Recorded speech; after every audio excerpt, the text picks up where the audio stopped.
Meminta maaf dan memaafkan pada Hari Raya Idul Fitri. Salah satu tradisi yang berkembang di Indonesia ketika Hari Raya Idul Fitri adalah kebiasaan untuk saling memaafkan.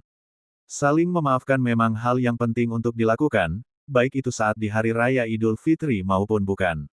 Sebab, pada dasarnya manusia adalah tempat salah dan dosa. Artinya, jadilah pemaaf, perintahkanlah kepada apa yang ma'ruf, serta berpalinglah dari orang-orang yang belum mengerti. Quran Surat Al-A'raf ayat 199. Oleh karena itu, banyak orang sering menggunakan momen-momen tertentu seperti momen Hari Raya Idul Fitri untuk saling memaafkan.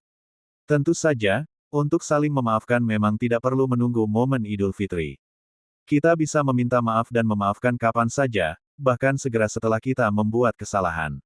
Apalagi, ada dosa yang tidak akan diampuni oleh Allah Subhanahu wa Ta'ala. Dosa tersebut adalah dosa yang kita lakukan pada orang lain sebelum kita meminta maaf untuk dosa tersebut.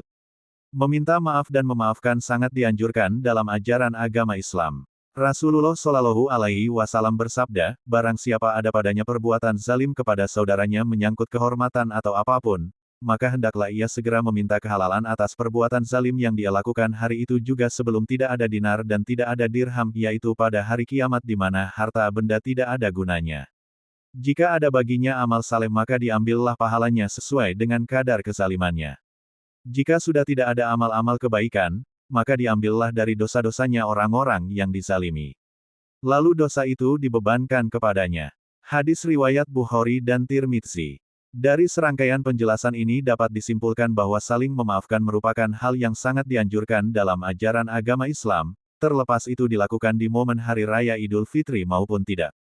Lalu bagaimana kita meminta maaf kepada orang tua kita yang sudah meninggal padahal kita punya banyak sekali kesalahan? Salah satu cara untuk meminta maaf kepada mereka yang sudah meninggal yaitu dengan melakukan ziarah kubur. Selain melakukan ziarah kubur, ada beberapa cara yang juga bisa dilakukan untuk berbakti kepada orang tua yang telah meninggal dunia. Di antaranya, 1. Mendoakan kedua orang tua. Rasulullah Shallallahu Alaihi Wasallam bersabda bahwa, apabila seseorang meninggal, maka seluruh amalnya akan terputus kecuali 3 hal yaitu sedekah jariah, ilmu yang bermanfaat dan anak soleh yang mendoakannya.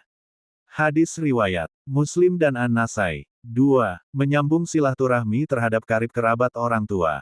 Demikianlah salah satu cara menebus dosa terhadap orang tua yang telah meninggal dunia. Namun jika keduanya masih hidup maka sudah seharusnya kita meminta maaf sebelum terlambat.